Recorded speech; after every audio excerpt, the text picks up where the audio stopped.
My name is Rickard Cousteau and I am the director of the Pout-Pout Fish. My name is Rio Harrington and I am the co-director on Pout-Pout Fish. Hi, I'm Kristen Zublis. And I'm Nadine Bates. And we're producers on the film The Pout-Pout Fish. This film is the story of Mr. Fish. He is a pout-pout fish with a pout-pout face, and he lives by himself away from everyone else. And he's forced to go in this magical underwater adventure with the little sea dragon Pip in the search quest to find the mythical fish of Shimmer. Let's go find her. Like a Photon Creative came about the Pout-Pout Fish from our wonderful co-producers, Mimo Studios. Mimo is run by Seema Zagami and Madeira Ginley, ex-Nickelodeon creators who do an incredible job of picking up wonderful IP. Seema and I started Mimo in 2019 as a women-run, mainly women-employed company, and to meet Nadine and Kristen and realize like they were doing the same thing in Australia, we kind of felt like we were meeting ourselves, and we very quickly realized that their skill set complemented our skill set, and it was just like we were pitching and catching the whole time with each other, which was a really nice workflow. We really wanted to find a project, and when they were able to bring Macmillan to the table, we thought it was a perfect fit. We went to see Macmillan very early on in our company's evolution and asked, sort of if it was available. And they said that they had taken it to market every year for the past 5 or 6 years, and nobody responded. And so it was available, which we thought was very lucky. Then we met Like a Photon, and it was one of the first properties we shared with the ladies, and they were attracted to it and thought they could figure out how to make it a viable film. So the Pout-Pout Fish and the 40 titles that are in the Pout-Pout Fish family are obviously with Macmillan Publishing. To be able to work with one of the largest, if not the largest publishing company in the world, to be able to bring one of their titles to life has been incredible. Having them in the room while we were pitching ideas to kind of expand and give breath to an entire feature film for the picture book was just amazing. It was such a wonderful process, and they were so supportive in the room of our ideas, of the way in which we would kind of grow these characters from 2D into 3D. There's a very important message in the film about the preconceived ideas that parents put onto children, and now recently being a father, I can really appreciate that in terms of this film. It shows that Papa Fish, Mr. Fish's dad, he's got a very clear idea of society can be very mean, so please close yourself off. And that's a message that got really ingrained in Mr. Fish, and that's kind of dictated his whole life. And we find this character who's lived secluded of society just because of that one thing, that one notion of his father saying like, don't socialize, don't be around other fish because they might hurt you. And the whole film's about Mr. Fish kind of coming to terms of like, yes, you might get hurt when you open up to other people, but at the same time, you're missing out on a lot. And being able to have those connections with other fish and in real life with other people, it's really what makes life special and makes it worth living. This film has such an incredible cast. I've been honored to be able to work with such talent. My name is Nick Offerman, and I'm playing the character of Mr. Pout-Pout Fish. It's been a long dream of mine to be able to work with Nick. He was an incredible Mr. Fish. I'm great. I'm on a fun and exciting adventure with Pip, and we're gonna find us a skimper, that magic fish. Isn't water weird? He is a fish who experienced a common trauma as a child, and that perhaps had an effect on him being a bit, not quite agoraphobic, but definitely shy of the outside world, distrustful of strangers, and not wanting to interact with others. And sort of against his will, with great reluctance, he is made to learn that people are generally nice, even if they don't look like you or live in the same way as you do. And so he learns that, by trusting others and leaning on one's neighbors, great things can be accomplished that probably can't be done on one's own. So let's make that happen together. Probably my favorite thing about this book is that message that even if your neighbors are trying to defeat you in some way or get one over on you, you have your desires. You want things to be one way. We want things to be another way over here, but we have to cohabitate. Ultimately, we all have to share this, whether it's a reef or a county or an island or a planet, we all have to share it and understand that even though we all live in different ways and have different hopes and dreams, we need to work together on the things that we share, which is what a community is, so that we can then live in peace and shake hands and say, all right.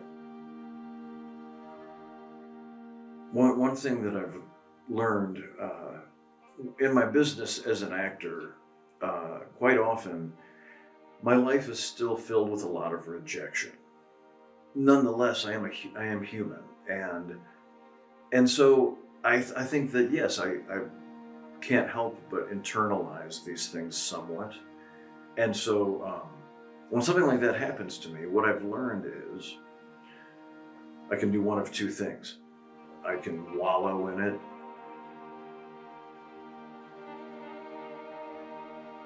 or I can go be with other people and find some way to be of service, whether it's with my family or my wife or my neighbors or my wood shop. Just go somewhere and do something that will end up making people say, thank you. I know that if I keep moving, you generate positivity, your body generates enjoyable chemicals. You're making a space better than it was. And when you're done, you have a feeling of accomplishment. And so that is incredibly calming and meditative. My name's Nina Oyama. I'm a writer and comedian and voice actor, and I play the character of Pip, the sea dragon.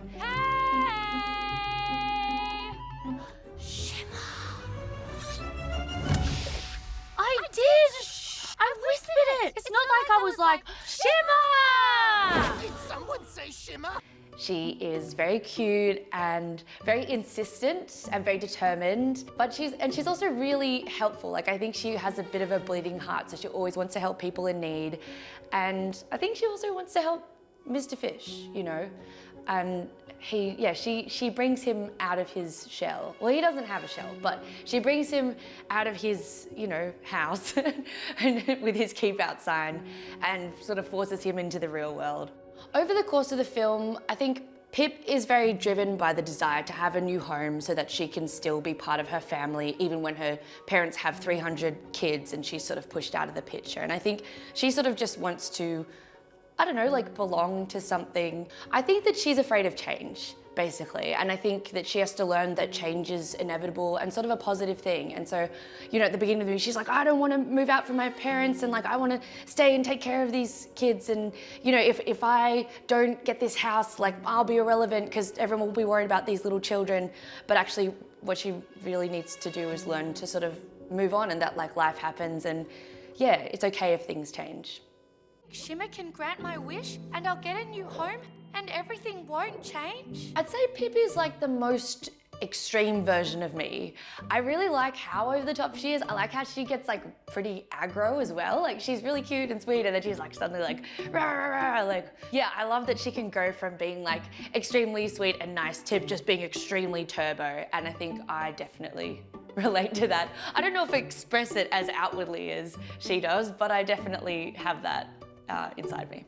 We've got Australian cinema royalty in Miranda Otto in this film playing the antagonist, Marin. I'm Miranda Otto, and I'm playing Marin, who is Benji's mum, and she's a cuttlefish. I think you're ready. Really? You want me to take over leadership of the pod? What? No! Huh? You're being promoted to Deputy Assistant to the Head of Sanitation and Waste Disposal. Oh.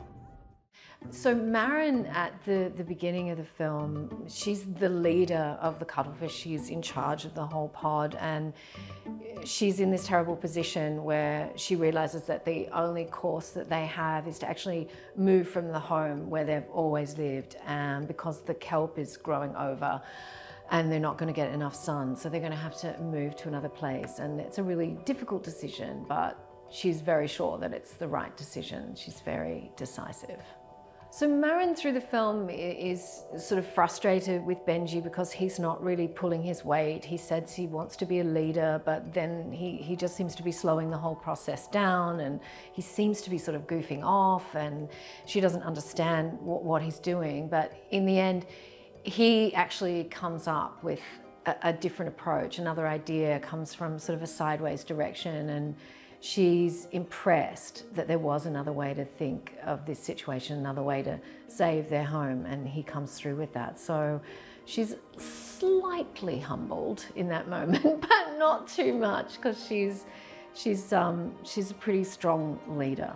There's sort of like two sides to Marin. She's a mum and she's a leader, and you know, she very much cares about Benji, but she has certain responsibilities and she expects him to step up. I'm so proud of you, Benji. Hi, my name is Amy Sedaris, and I play the pink dolphins in the Pout-Pout Fish. Okay, that was a lot. We're way too starving to follow that. We should get Shark Shack. You know that bloats me, and it's way too far. Well, I don't know what's closer.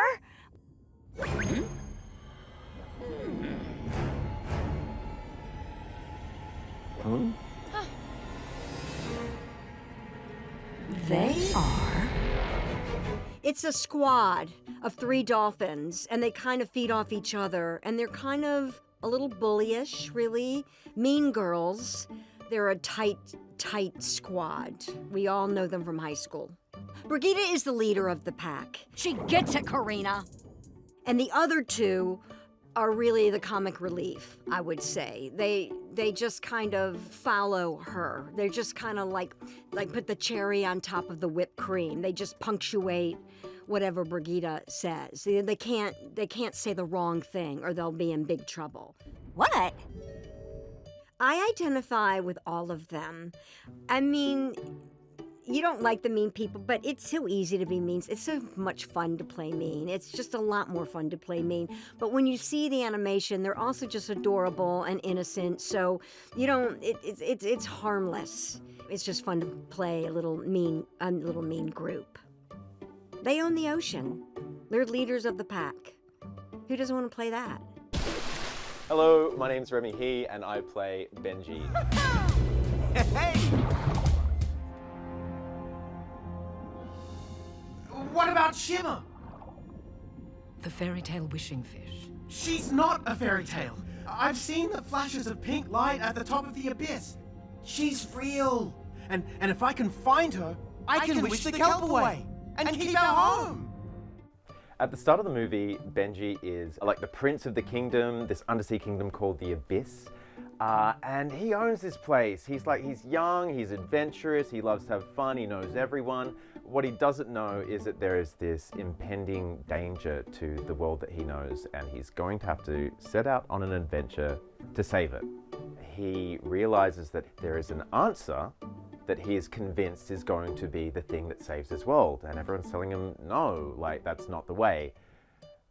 But he goes and does it anyway. You know, Benji's young, and he's got to go out there and make mistakes for himself and solve the problems themselves. And I think that is like sort of a huge moral of the story for Benji. It's learning for him what makes a really good leader, learning to make the right decisions for the right reasons. And I think, you know, he really is trying to do these things for the right reasons. But yeah, he learns a lot along the way. But a leader also stands up for what they believe is right. You taught me that. I think Benji and I definitely share a lot of similarities. I love an adventure. I do love getting myself into some tight spots, and that's the fun in life. But you know, I think that I'm more like a Benji at the end of the movie. As Remy, I've learned a lot, and that's a fun thing about playing Benji in this movie, because he's got such a great arc. He makes mistakes, but he learns from them, and he's just a really fun character. My name's Nazim Hussain, and the character I play is Archie, a cuttlefish. Sorry, I don't know why I keep doing that. Okay, the truth is that... Everyone! Can I have your attention? He's right there! Ha ha ha! Funny, right? No need to tell my mum. Hi! So Archie, when you first meet him in the film, he is a nervy, kind of very anxious, insecure character who's like the best friend of Benji, who's like, in a way, the opposite character to him. And yeah, Archie is fun and just like always doubting himself, which reminds me of someone very close to me. Me. You're gonna blow it for sure. I know. Archie's mission is probably twofold. On the one hand, he's trying to buy time until Benji comes back. He's trying to keep Benji's mission under wraps, especially from Benji's mum, who Archie finds just petrifying. Marin! Yes? And on the other hand, his other mission is to slow down the moving process. He wants to kind of stall that. But look, in true Archie fashion, don't know if he's very good at, or if he really accomplishes both of these missions. I am an overthinker, and Archie is definitely an overthinker. So, you know, if something could go wrong, I will focus on that, and that's where I'll spend all my attention. Even if everything seems to be going all right, it'll be that one little seed of doubt that just flourishes into a blooming bush of anxiety in my mind. And Archie is just that in a fish form. My name is Jordan Sparks, and I play Shimmer. So Shimmer is a really kind fish. All she wants to do is to help people. She's unique in that she kind of has an iridescent quality to her scales, and so people believe and think that she has these magical powers because she looks that way, but she actually doesn't. I don't have the power to grant wishes. I never have. So Shimmer goes through life trying to figure out how to help people, but ends up letting them down because she's not magical. And so she kind of goes through kind of hiding because she doesn't want to have to deal with the shimmer that she has that she can't control. If I was magical, I would have granted my own wish and got rid of my shimmer for good. She wishes she could grant the wishes, but she can't. I think I do have a lot of similarities to Shimmer, actually. I realize that I'm also that type of person. I want to help. I want to help in any way that I can in all different situations. I don't like letting people down. I relate to her in that way of wanting to hide sometimes because I'm just like, I can't be what you think that I am. Even though I am amazing in my own self and how I'm made and just who I am as a being, it may not be what other people want or assume or need from me. So I feel like a lot of people can relate to people looking at you and assuming that you're one thing, but that's not really what you are, and kind of trying to come to terms with that. So I feel like she's a great character for people to see and also to kind of ride along on her journey with. My name is Mel Buttle, and the character I play in the film is the legendary Shaz. Cuttlefish is what? Carrying on like an absolute ink stain, if you ask me. Why would anyone do this? Reckons he was looking for Shimmer. She's like, oi, tell us where Shimmer is and I'll free you. Which I call bullshark on right away. But we've hardly got much choice, do we? So we tell him, and he's like, oh, catches, and off he pops. Shaz is a diamond in the rough. She's got a heart of gold. She's great friends with Baz, Shaz and Baz. And Shaz is, maybe, if I dare speak on her behalf, a bogan. I reckon, since he's going to the complete wrong place. My name is Tanya Vincent, and I am the animation director of the Pout-Pout Fish. Hi, my name is Beck, and I'm lead animator on Pout-Pout Fish. With the animation department, we are kind of the actors on the film. So all these departments in front of us build these beautiful characters, they come up with these incredible stories, and then we are those people that have the joy of bringing them to life. My team love adding their own personal touches. We always watch the behind-the-scene footage that the actors do, and we try and take our inspiration from their facial acting, but my team love to add their own little flourishes, hand actions especially. All of our team put in so much of themselves onto the screen, and you kind of work with the director to kind of get all that beautiful subtext and all of the great and nuanced little things that make audiences fall in love with the characters. Lighting department handle and take care of the entire look and feel of the film. Lighting department is very important for conveying atmosphere and emotion in the film. We do that by using lights to direct the audience's eye on different parts of the screen, by shedding light on the character, say using character lighting and isolating a character to make them feel isolated. Or we use shadows to darken certain parts of the screen that we don't want the audience to pay attention to. Color is a very, very heavy part of lighting. We use color to tell emotion and to drive the story a little bit further. Underwater is really difficult to get. This is the studio's first underwater film. In order to create that underwater vibe, we actually created a tool called the Underwater Vibe. And what the tool does is it grabs atmosphere and drives it based off of depth. Depth fall off underwater is actually quite fast, and you can't see beyond a certain point really fast underwater. So we use a lot of blue atmosphere to help create depth. Also caustics, light gets scattered through the water surface, and we get a lot of caustic and light movement underwater. Usually if you're under a pool, you'll see it on the floor of these lights moving around.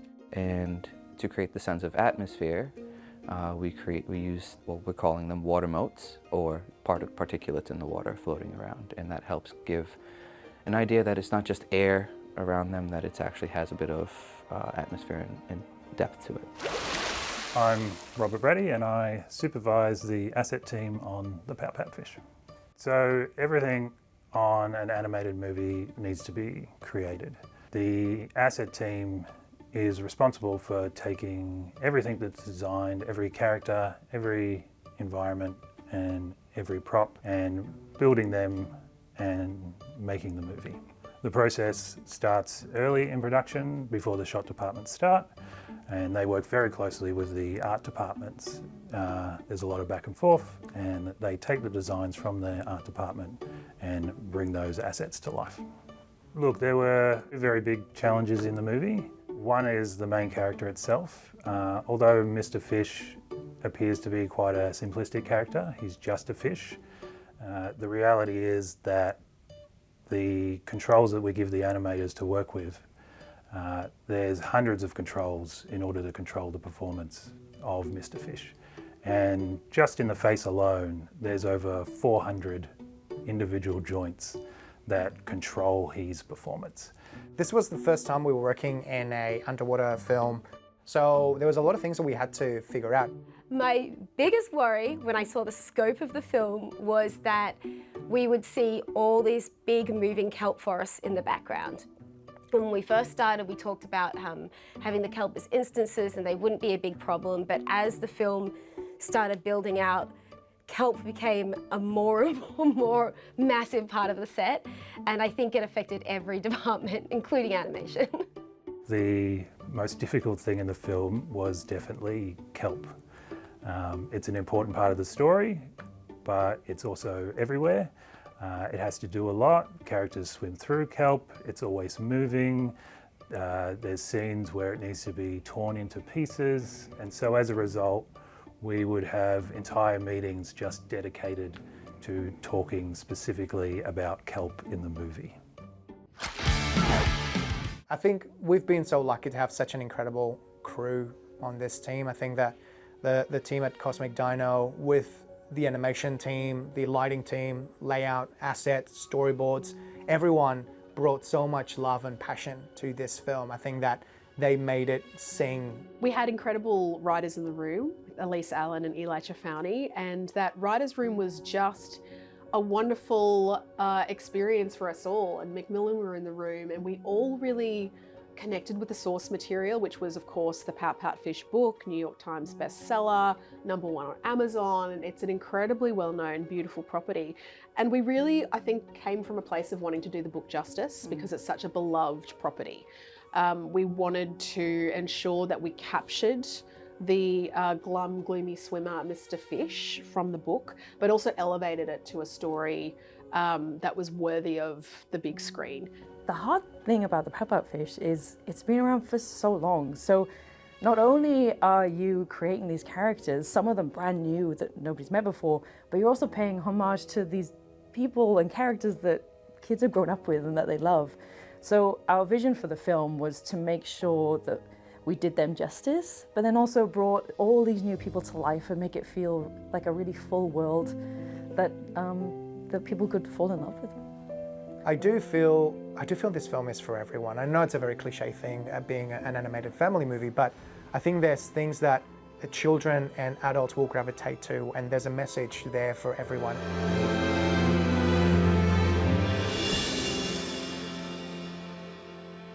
I'm a pout-pout fish. With a pout-pout face. So I spread the dreary wearies all over the place.